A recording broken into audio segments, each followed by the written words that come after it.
Unrealized capital gains. Hopefully you found this proactively and you're not searching for this video once you're caught in the terrible trap that is unrealized capital gains for some people. One of those people had his story shared in Danish media. That's what prompted me to make the video today. I'll talk about that. I'll talk about the historical sample, and I will do a call to action regarding unrealized capital gains tax, what you can do right now today to hedge yourself from disaster. Alright, let's get right into the video.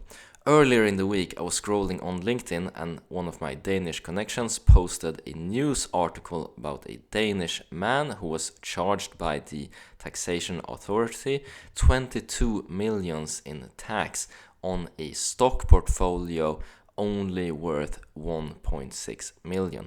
Now, this is an extreme example, but still, it raises a lot of questions. How could this possibly be the case? How can you tax someone 22 million when they only have 1.6 million in their portfolio?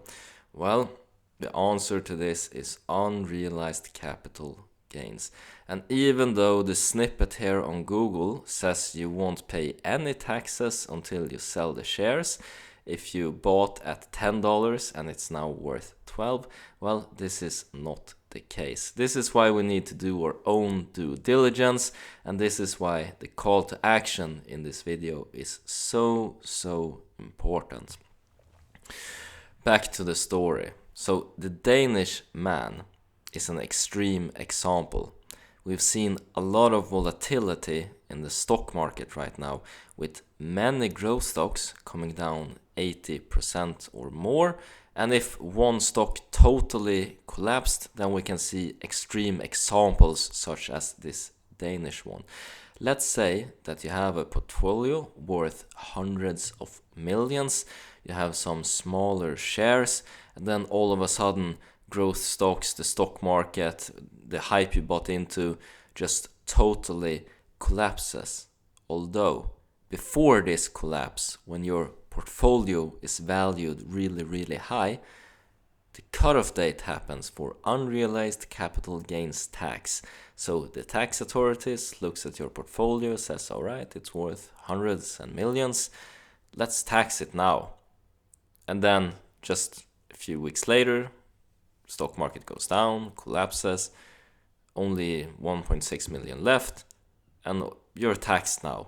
You have to pay 22 millions to the authorities, you have to sell what little you have at a loss, try to scramble some way, maybe you flee the country, who knows. But this is the unfortunate case for some people that will get caught in this mess of a law. We see an opinion piece here from the Wall Street Journal as well, talking about how it's destructive and unfair, but guess what? Reality is not always fair. You might think this is only a thing for European countries. I'm American. This does not apply to me.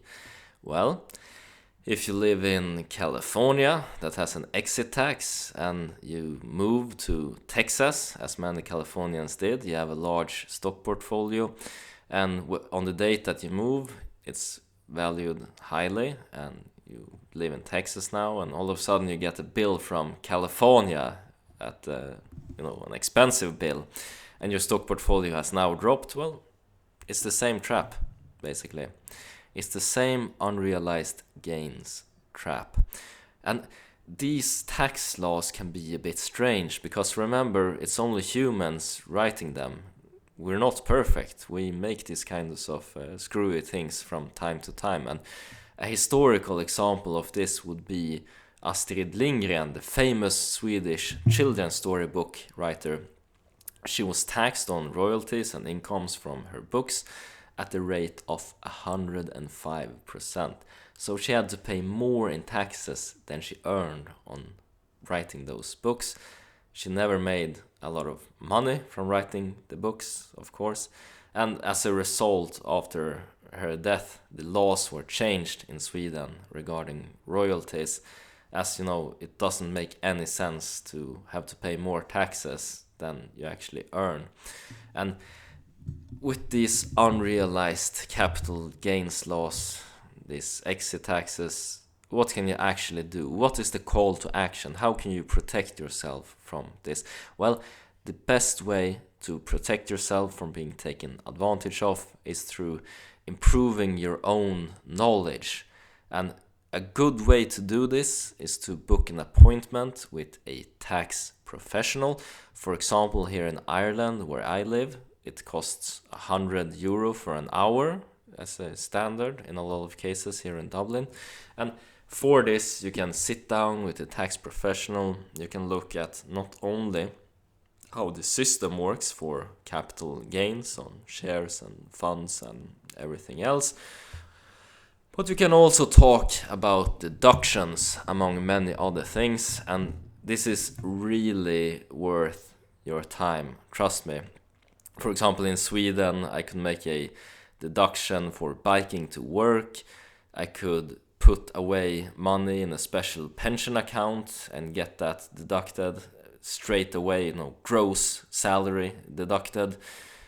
And there were just plenty of good things that was possible. And now in Ireland, it's possible to do a renter's deduction on €500 if you rented during the year of 2022 and now also for 2023. So that's a new law here.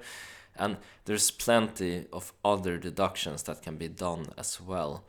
And I just want to make a quick bonus in this video as well, a bonus fact about a trap to avoid when it comes to tax advisories, and that's regarding the way you're being charged for the service.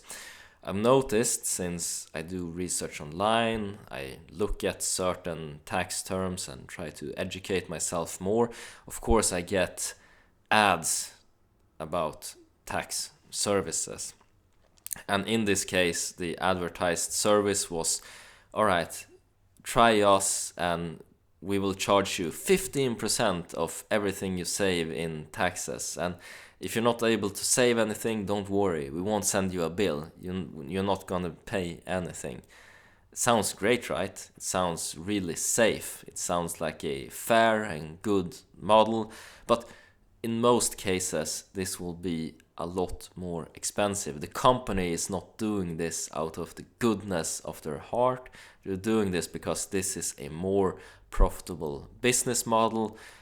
For example, let's say that you have 2 years of rent claim to do. That's €1,000, 15% of that, it's €150, and you can get an hour for €100. So already, just on the rent claim, they've made a large chunk more than they would from a flat fee. But just hearing, you don't have to pay anything if you don't save anything, it feels better, it feels safer than coughing up just a flat fee straight from the beginning. And companies will use our feelings against us in this case and make us make stupid decisions. So, be aware of this trap. Be aware that in most cases, if you're a professional with a good salary, with some assets, there's plenty of money to be saved on taxes, and it's really worth taking the time to sit down, discuss this. Don't end up like the Danish man who had a big misfortune with the tax system, having to pay 22 million in tax because this unrealized gains. Make sure you know if this is the law in the country you live or not. Make sure you know if you have exit tax or not. I heard about one police officer who invested everything in crypto, planned to retire in Asia, and in his calculations, he didn't even count in the exit tax. He didn't count that the tax authorities would tax him when he moved out of his home country, and this would have messed up his pension plans, beyond repair. He would have had to return to work way earlier as a result of this. So once again, call to action, please, please, please book an appointment with a tax professional. It's really annoying, it's really dry, the laws suck, but there are people specialized in this. who can help you and can help you avoid big mistakes down the line by being proactive and taking action today. Alright, that's been it for this video, and as always, hope you make a ton of money, whatever investments you decide to make. Take care now. Bye bye.